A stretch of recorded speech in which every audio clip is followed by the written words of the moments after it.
올해도 한 해가 저물어가고 있습니다.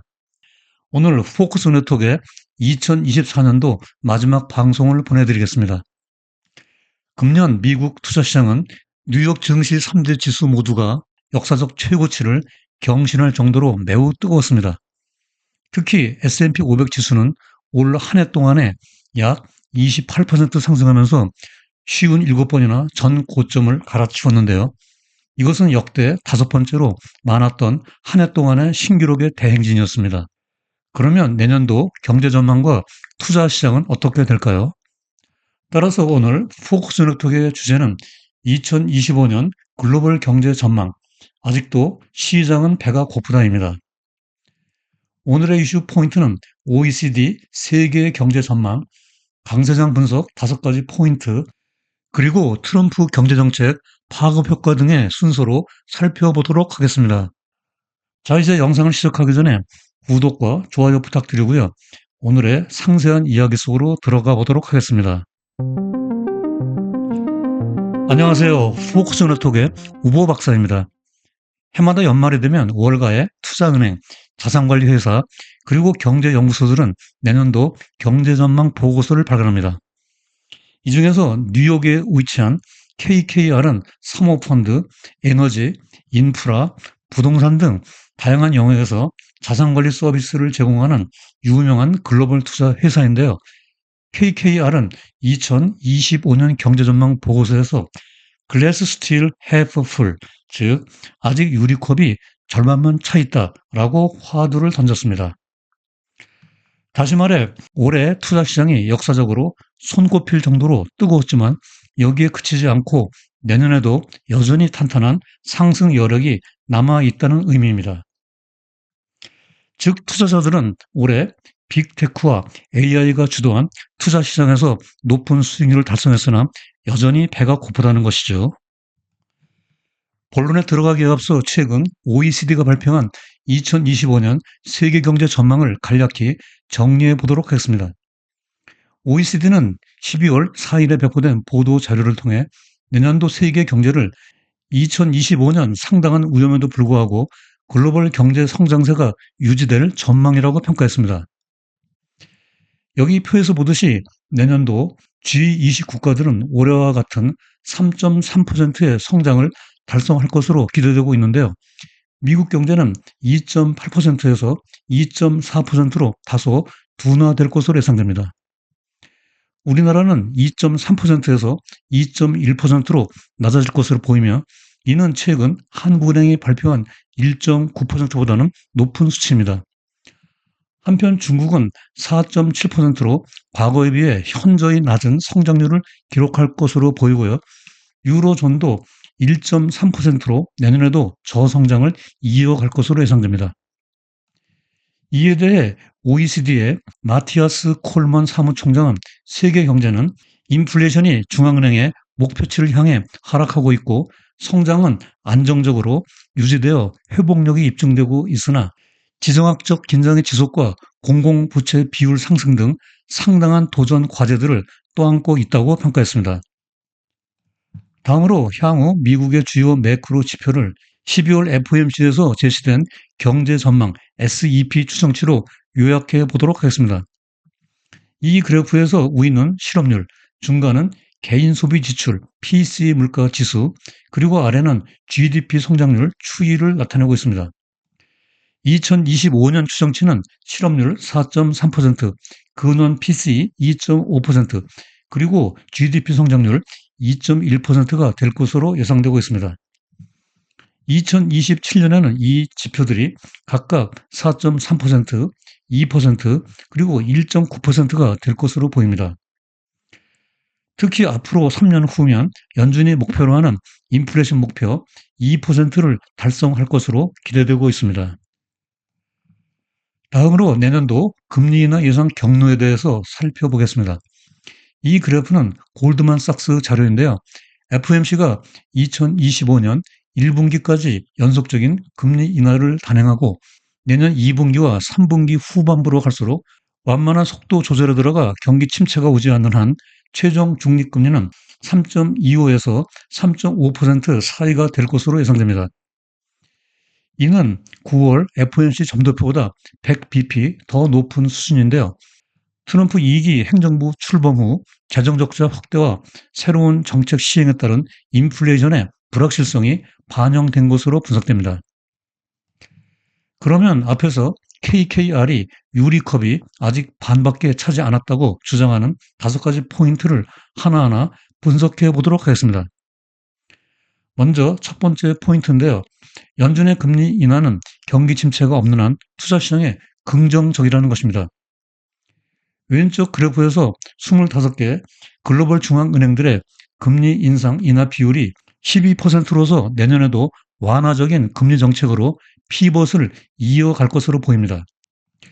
오른쪽 그래프는 연준이 금리 인하를 개시한 후 S&P 500의 수익률 추이를 보여주고 있는데요. 빨간색 선이 현재를 나타내고 있고요. 다른 3가지 선은 역사적 데이터를 분석한 것입니다. 맨 위에 군청색 선은 경기 침체가 없을 때, 중간에 회색 선은 역사적 평균, 그리고 아래 푸른색 선은 경기 침체를 수반했을 때의 수익률 추이입니다. 여기서 S&P 500은 경기 침체가 없는 경우 금리 인하 개시 1년 후 약 15% 상승한 팩트를 확인할 수 있습니다. 이번 금리 인하 사이클에서도 경기 침체 확률이 낮기 때문에 내년에도 여전히 상승 모멘텀이 기대되고 있는 이유입니다. 두 번째 포인트는 강력한 노동 생산성입니다.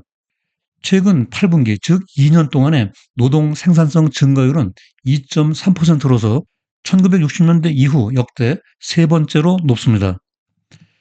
또한 오른쪽 그래프에서 맨 위에 군청색 선의 미국 노동 생산성은 여타 다른 선진국에 비해서 압도적으로 높습니다.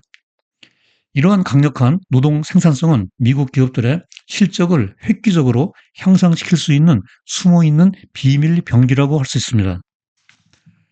세 번째 포인트는 풍부한 유동성과 자사주 매입입니다. 최근에 MMF 잔고는 6.8조 달러에 달해 과거 10년 전보다 약 2배 더 많습니다. MMF는 위험이 거의 없고 유동성이 매우 높은 단기 금융 자산이죠. 또한 S&P 500 기업들은 자사주 매입, 즉 바이백에 적극적으로 나서고 있습니다. 올해 들어 애플이 2,350억 달러, 메타가 1,820억 달러의 자사주 매입을 진행했고요. S&P 500 기업 전체로 자사주 매입 규모는 1조 달러에 달할 것으로 예상되고 있습니다. 이러한 풍부한 유동성과 자사주 매입은 S&P 500의 강세장을 떠받쳐주고 있는 강력한 주춧돌이라고 할 수 있겠습니다. 네 번째 포인트는 주당 순이익 EPS의 지속적인 상승세입니다. 이 차트에서 회색 선으로 표시된 12개월 선행 EPS의 3개월 이동 평균이 지속적으로 상승하고 있습니다. 이 시그널은 매우 중요한데요. 군청색 선의 S&P 500의 실제 EPS는 최근 11% 상승하고 있고 앞으로도 이러한 모멘텀이 유지될 것으로 보입니다. 여기에다 5번째 포인트는 역사적 관점에서 분석인데요. 여기 이 표는 1949년부터 S&P 500이 약세장에서 저점을 찍은 후 다음 강세장에 고점에 도달하기까지 기간과 수익률을 분석한 자료입니다. 과거 75년 동안 11번의 강세장 평균 지속 기간은 5.5년이었고요. 평균 수익률은 192%에 달했습니다. 2022년 10월부터 시작된 이번 강세장은 현재 26개월째 지속되고 있고 평균 수익률은 69%입니다. 현재 강세장 사이클은 역사적 평균에 비해 아직 반도 안 지나갔고 평균 수익률도 약 3분의 1밖에 안 됩니다. 결론적으로 이번 강세장은 아직 갈 길이 멀고 수익률도 앞으로 더욱 상승할 잠재력이 남아있다고 분석됩니다. 물론 과거가 미래에 그대로 반복되지는 않지만 이것이 바로 KKR의 내년도 경제 전망에서 유리컵이 아직 반밖에 안 찼고 투자자들은 여전히 배가 고프다고 하는 이유입니다. 이에 따라 월가의 투자은행들은 내년도 S&P 500 지수를 이 표와 같이 전망하고 있습니다. 가장 높게는 오펜하이머가 7,100을 예상하고 있고요.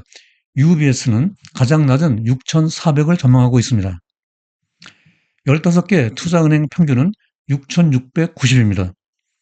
물론 실제로는 이러한 예상치가 틀리는 경우가 비일비재하지만 참고하시기 바랍니다.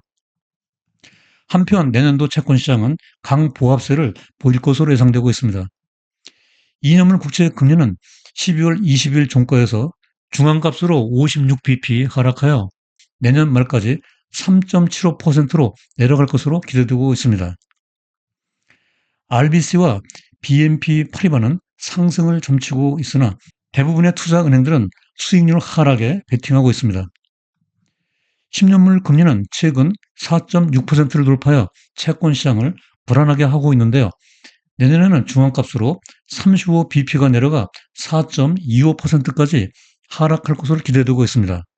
물론 수익률이 5% 이상 돌파를 예상하는 약세론자들도 있으나 과연 시장에 이러한 고금리를 감당할 수 있을까요? 결론적으로 내년 채권 시장은 10년물과 2년물의 장단기 금리 역전에 정상화가 지속되는 불 스티프닝 현상이 이어질 것으로 기대되고 있습니다. 그러나 트럼프 2.0 시대에 새로 도입될 정책들이 걸림돌이 될 수 있습니다. GDP 측면에서 관세, 이민 정책 강화는 마이너스 효과, 반면에 재정 확대, 감세, 규제 완화 등의 정책은 플러스 요인입니다. 오른쪽 그래프에서 검은색 선은 4가지 정책 모두를 시행했을 때의 정책 효과를 보여주고 있습니다.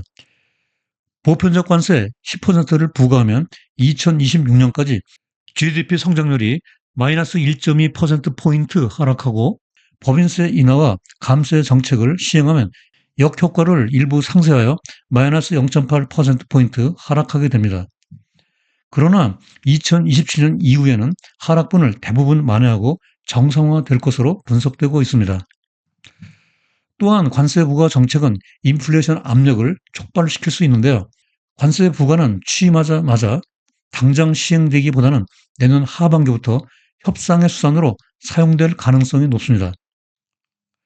10%의 보편적 관세가 부과되면 여기 빨간색 점선처럼 근원 PCE 물가 지수가 내년 하반기부터 2026년 상반기까지 상승할 것으로 보입니다. 하지만 그 이후에는 중장기적으로는 하락하여 물가에 대한 관세 부과의 영향은 제한적일 것으로 분석됩니다. 한편 연준의 향후 금리 정책의 방향성과 경기 침체 가능성에 주목해 볼 필요가 있는데요. 금리 인하 속도 조절로 상대적으로 높은 금리가 오래 유지될 확률이 55%, 금리 인하가 비교적 빠르게 진행될 확률이 45% 정도입니다. 경기 침체가 올 확률은 2025년 상반기 15%, 하반기 30%, 그리고 2026년에 45%로 예상되고 있습니다. 따라서 금리 정책과 경기 침체 확률 시나리오에 따라 각자의 투자 전략을 업데이트 해나가는 것이 중요하다고 할 수 있겠습니다. 자, 이제 오늘 영상의 끝 순서로 주요 내용과 시사점, 그리고 투자자 관점에서 유의사항을 포커스 포인트로 정리해 보도록 하겠습니다. 첫째로 OECD는 2025년 세계 경제 전망에서 G20 국가들이 평균 3.3% 성장할 것이라고 전망하고 있는 가운데 인플레이션이 각국의 중앙은행 목표치를 향해 하락하고 있고 성장은 안정적으로 유지되어 회복력이 입증되고 있으나 지정학적 긴장 지속과 공공부채 비율 상승 등 중요한 도전 과제들을 떠안고 있다고 지적했다. 둘째로 미국의 투자 시장은 올해에 이어 내년에도 강세장 지속이 가능할 것으로 보여 투자자들은 아직 배가 고프다. 경기 침체 없이 완화적 금리 정책 유지, 강력한 노동 생산성, 풍부한 유동성과 자사주 매입, EPS의 성장세, 그리고 탄탄한 상승 잠재력 등 5가지 포인트가 그 이유이다. 채권 시장은 10년물 금리의 하향 안정화 전망으로 강보합세와 불 스티프닝이 기대되고 있다. 셋째로, 그러나 트럼프 행정부 출범 후 공약 정책이 본격적으로 시행되는 내년 하반기부터 GDP 성장률을 둔화시키는 요인으로 작용할 것으로 보이는 가운데 관세 부과로 인한 근원 PC 물가는 초기에는 상승할 것으로 보이나 중장기적 효과는 제한적일 것으로 예상된다. 따라서 향후 금리 정책의 방향성과 경기 침체 가능성에 대한 시나리오별로 포트폴리오 조정과 투자 전략을 업데이트해 나가는 것이 바람직해 보인다고 정리할 수 있겠습니다. 포커스 네트워크 모든 가족 여러분, 지난 한 해 동안 저희 채널에 보내주신 아낌없는 성원과 사랑에 깊이 감사드립니다. 이제 곧 금년 한 해가 저물고 2025년 새해가 밝아옵니다. 내년은 을사년 푸른 뱀의 해라고 합니다. 희망과 성장을 상징하는 푸른 뱀처럼 더욱 발전하시기 바라며 새해 복 많이 받으세요. 내년에도 여러분들의 글로벌 경제식을 넓히고 성공적 투자 생활에 힘과 도움이 되는 더욱 유익한 영상으로 또다시 찾아뵙겠습니다. 오늘도 끝까지 시청해 주셔서 대단히 감사합니다.